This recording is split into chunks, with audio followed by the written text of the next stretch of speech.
All right, hey, welcome back to my kitchen. My name is Mr. Reyes, and today we're going to be cooking something very interesting. I've always wanted to try one of these, and I thought, you know what? Let's try something new. We've done cookies, we've done brownies. We tried to make some rolled sugar cookies with royal icing, and that didn't work out so well. But for the last one, I think we're gonna make a cake. Let's hope. So we're going to be using a box recipe.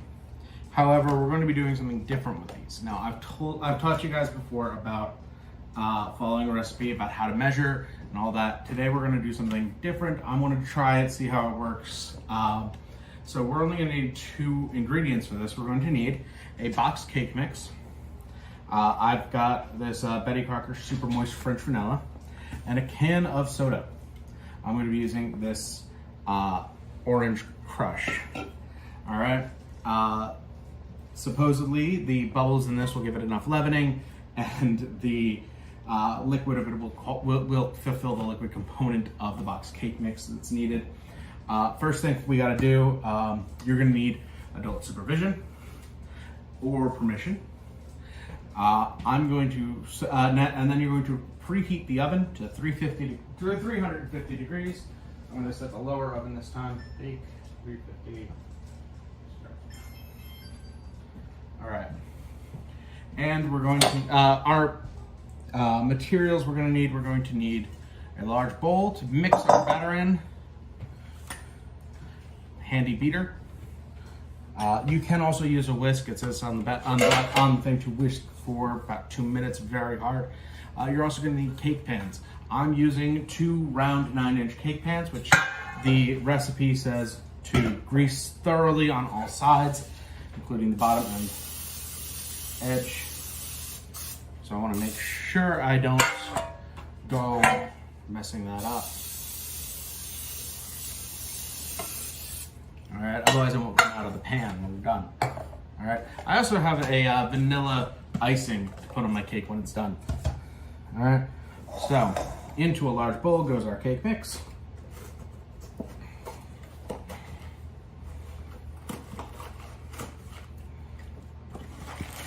It's in the bag.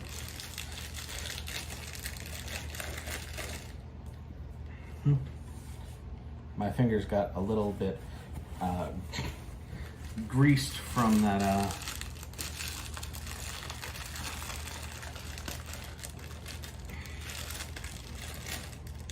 all right, here we go. From greasing the pan, so yeah. All right.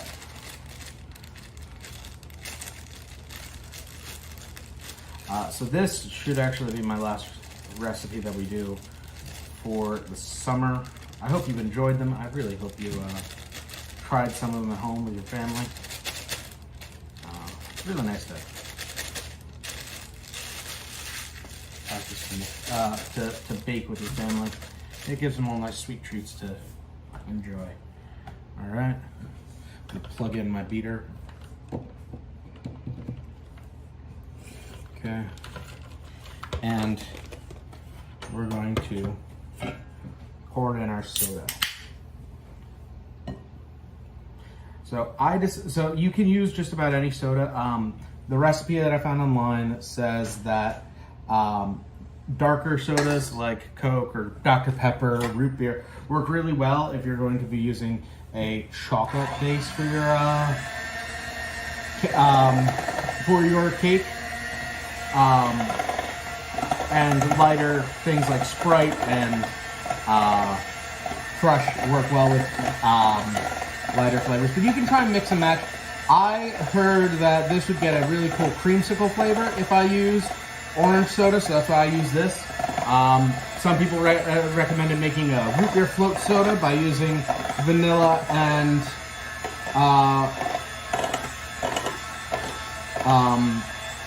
root beer. The recipe I found online did say that it would probably just cook out the flavor, but we're gonna try because I really hope this works. Nothing else, it is going to give it a nice orange color. I can really smell that creamsicle flavor though. So here's hoping.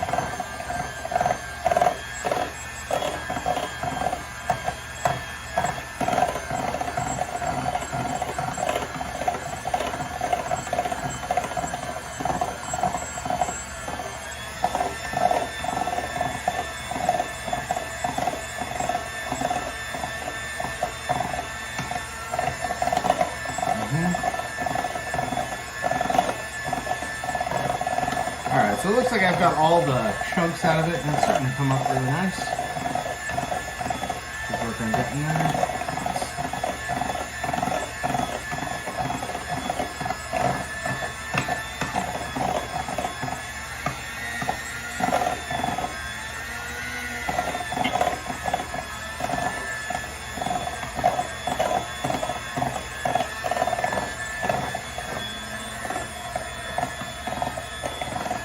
So yeah, if this works, you can feel free to experiment with the recipe. Try your own, mix your favorite sodas and cake flavors and see what you get, you know?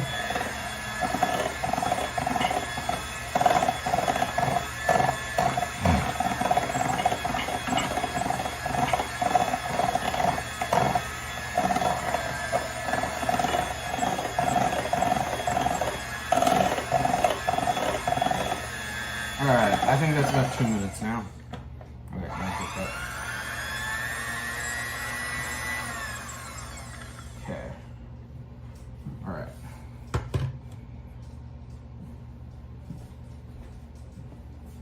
Still waiting on that to heat up. Alright, now to get out the rubber scraper. And we're gonna pour it into our cake pans. Alright? We're gonna try and get half in each. All right, I'm gonna try to make sure that's half.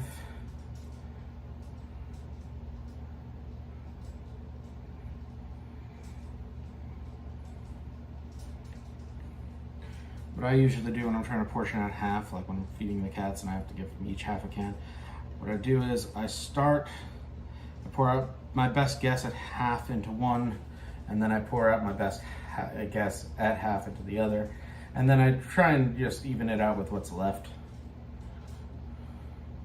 That smells so good.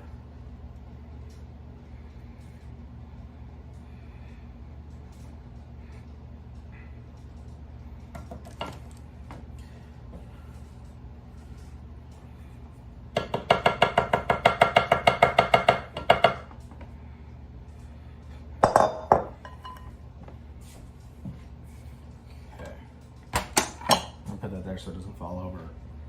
Get a mess everywhere. All right. This is about to hit 350, and then I'll put my cakes in. Let's clean up the edge here. That's good.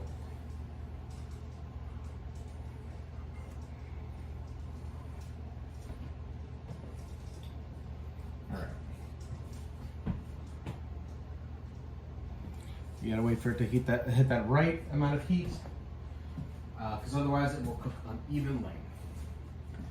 We're gonna follow the rest of the, now, while we didn't include the ingredients that it said, we are going to follow the directions on the box for time and pan usage. So that's why I greased it just like I would if I were baking it based on the recipe on the box. All right. So for these two round 9-inch pans, we're going to bake for 24 to 29 minutes. All right, and it is almost there. Come on.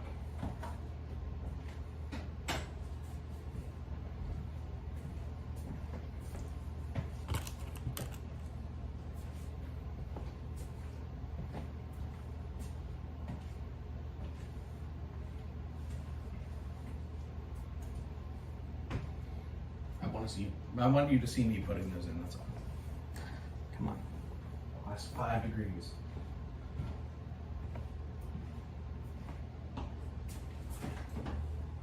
Okay.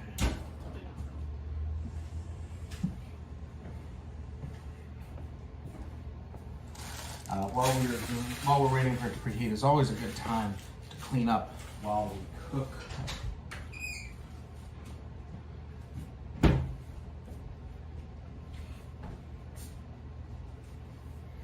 It's a good way to practice being patient.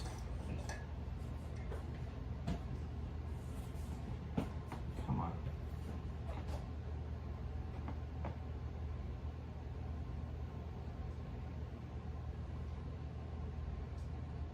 You got this. What was I waiting on?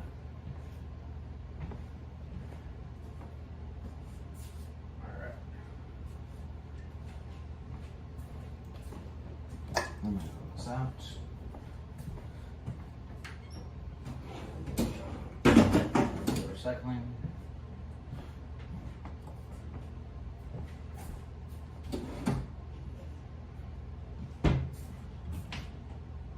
Back into the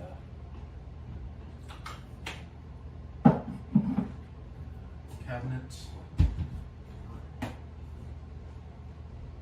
5 degrees. It's gotta go 5 degrees.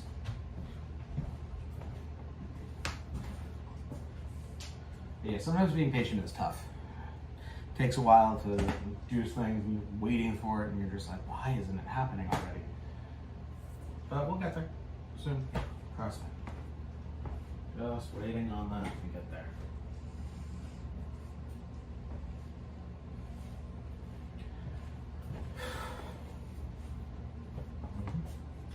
How was your summer?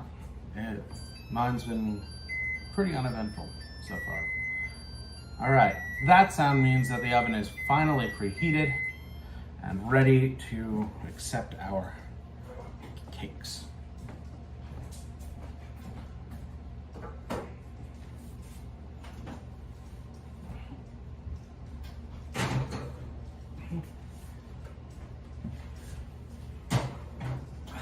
Alexa, set a 24-minute timer. 24 minutes, starting now. Thank you. All right, I'll see you guys in 24 minutes. All right, so our cakes are out of the oven. I just did the toothpick test. As you see, perfectly dry when it comes out. Yeah, so these are gonna need to cool for 10 minutes before I can take them out of the pan. All right, and then they're still gonna need to cool before I can ice it. But it looks really good so far. All right, see you guys in a few. All right, I'm back. My cakes are still in pan, so I'm just going to show you how to unpan it. All right, so what we're going to do, we're going to flip it over. Give it a nice little smack in the back.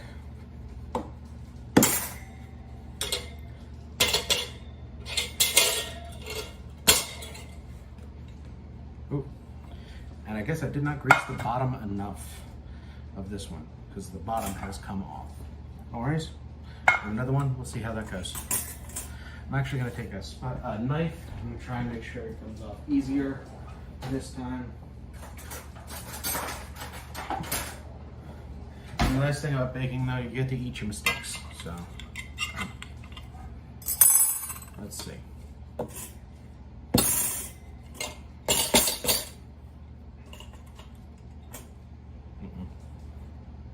Oh, hey, that one came out really nicely. Look at that. So this is gonna go on top when it's done. All right, so that way it doesn't mess up too much. All right, these have to cool completely before they're done. So before I can ice them, otherwise the icing will melt and move around a lot. So I will see you when it's time to ice. All right, welcome back. All right, so the cake is fully cooled. Now it is time to ice it. All right, so I got my icing out here. All right, I'm gonna try one thing. First thing that I see in a lot of icing videos, a lot of videos where they're making cakes, they put just a little bit of the icing on the bottom of the tray, and I think that's to keep it in place. All right, now because our cake doesn't have eggs in it, it is relatively crumbly, so we're gonna try and avoid handling it too much. So we're going to just set it up here and flip it out. Come on, come on. I'm just using my fingers a little bit, freshly washed hands, there we go, to get it on. Good. All right, I'm using a rubber spatula, which I have washed from earlier. I'm just pushing everything around the set to make sure it doesn't fall apart while I do this. Good news is it's fully cooked, so it's still going to be tasty, and I can eat it even if it fails. You know, it doesn't have a particularly strong orange flavor like I was hoping, but it's very good. It's nice and soft and moist. I know a lot of people do not like that word, but it fits. All right, we're just gonna spread a layer right here on top. All right, and I'm trying to get all of the top between my two layers.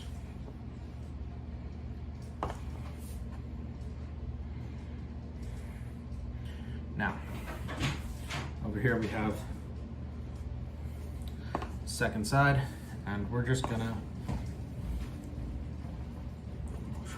flip it out. If I did this right, and hopefully no one will notice.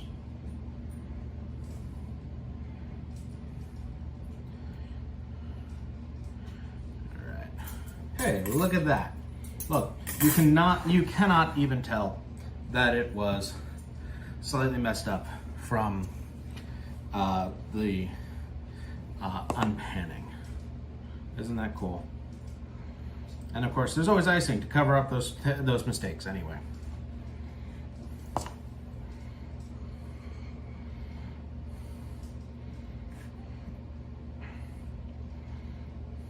Icing or frosting, whatever term you prefer. Maybe we'll call this frosting because icing is what we did with the scones. We iced those scones. Okay.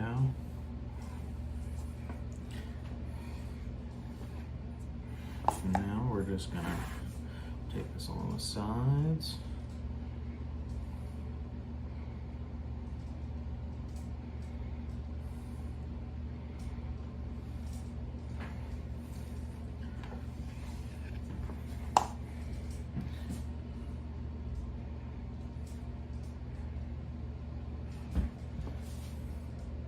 Try and get this nice and even.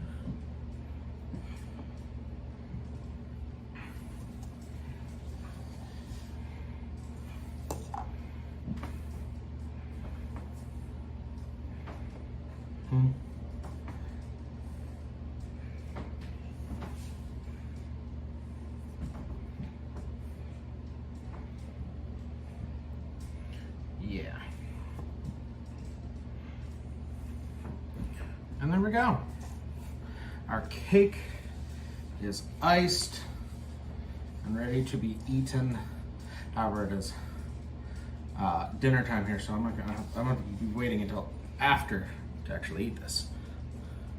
So but glad you guys came, watched me make this cake. It's a lot simpler than some of our other recipes, but a lot of fun. Hope you try this. If you do, leave it in the comments what kind of cool combinations you decided to try, and if they actually tasted like you expected them to. Have a nice summer. I really hope you've enjoyed baking with me the past 5 weeks.